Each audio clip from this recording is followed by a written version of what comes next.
जय जिनेन्द्र। आप सभी ने स्टोरी टेलिंग में ब्राह्मी जी और सुंदरी जी का नाम तो सुना ही होगा। भगवान ऋषभ देव जो कि इस अवसर्पिणी काल के तीसरे और चौथे आर्य के जो 24 तीर्थंकर हुए उनमें से सबसे पहले तीर्थंकर थे।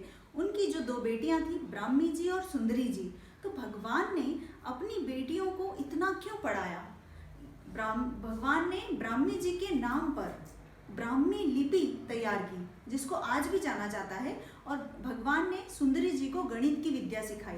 भगवान ने ही हमें कैसे काम करना, कैसे खाना बनाना, कैसे बर्तन बनाना इत्यादि बहुत सारी बातें बताई।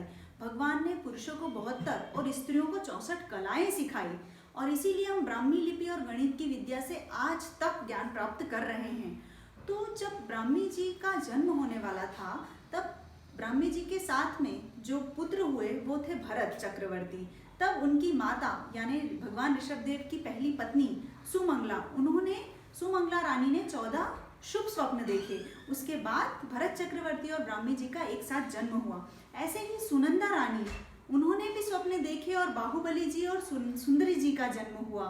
तो जो ब्राह्मी और सुंदरी थी, कहने को ये सहोदर बहनें नहीं थी, लेकिन इनमें जो गाढ़ प्रेम था वो सहोदर बहनों से भी ज़्यादा था, जैसा कि इनकी माताओं में था। तो जैसे ये बड़ी हुई वैसे ही जब भगवान अपना ग्रह संसार त्याग कर दीक्षा लेने को आतिर हुए, दीक्षा ले ली उन्होंने, तब वह जब प्रवचन देने लगे तब ब्राह्मी जी को वैराग्य जागृत हो गया।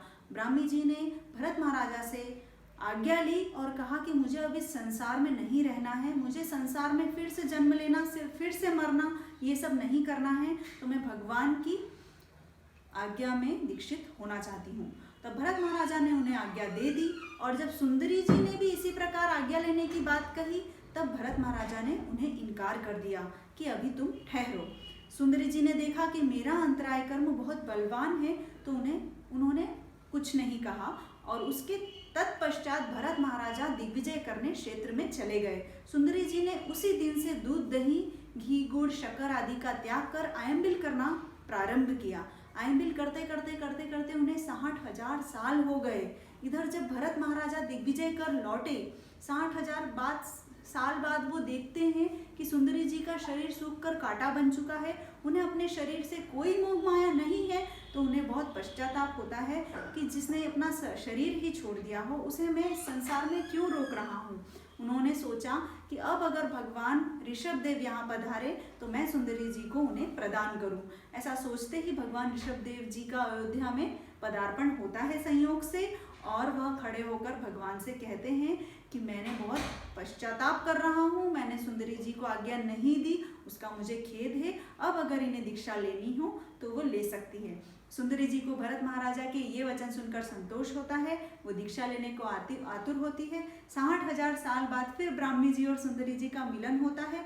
उन्होंने खूब सारी तपस्या, खूब त्याग करके और प्रेरणा दी, जैन धर्म का प्रचार प्रसार किया। उसके बाद जब बाहुबली जी ने भी दीक्षा ली तब उन्होंने 1 वर्ष तक कठोर तपस्या की, लेकिन उन्होंने भगवान के पास दीक्षा नहीं लेकर स्वयं एकांत में दीक्षा ली, क्योंकि उनके 98 जो दूसरे भाई थे वह भगवान के पास दीक्षित हुए थे।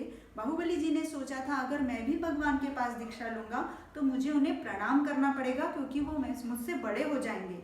दीक्षा लेने के बाद जिसने पहले दीक्षा ली है वो बड़ा हो जाता है। बाहुबली जी ने बाद में दीक्षा ली तो उन्हें अपने 98 छोटे भाइयों को प्रणाम करना पड़ता, इसलिए बाहुबली जी ने एकांत में दीक्षा ली। भरत महाराजा और ऋषभदेव भगवान को इस बात का पूरा पता था। जब ऋषभदेव भगवान को ये पता चला कि बाहुबली को केवल ज्ञान इसीलिए नहीं हो रहा है क्योंकि वो अहंकार में है, उन्होंने ब्राह्मी और सुंदरी जी को भेजा कि अपने भाई को अभिमान के हाथी से उतारो। ब्राह्मी सुंदरी बाहुबली जी के पास जाती है और बोलती है, वीरा आप गज पे से उतरो। तब बाहुबली जी सोचते हैं, मैं कहाँ हाथी पे हूँ, क्या ये बहनें असत्य कह रही है, साध्वियाँ तो कभी झूठ बोलती नहीं है। तब उन्होंने जाना कि मैं अभिमान में हूँ, मेरे छोटे भाई को वंदन नहीं करने के अभिमान में हूँ। हे भगवान, ये मुझसे कैसी गलती हो गई। उन्होंने पश्चाताप किया और भगवान के पास उन अपने भाइयों को वंदन करने के लिए जैसे ही आगे पैर बढ़ाया उन्हें केवल ज्ञान हो जाता है।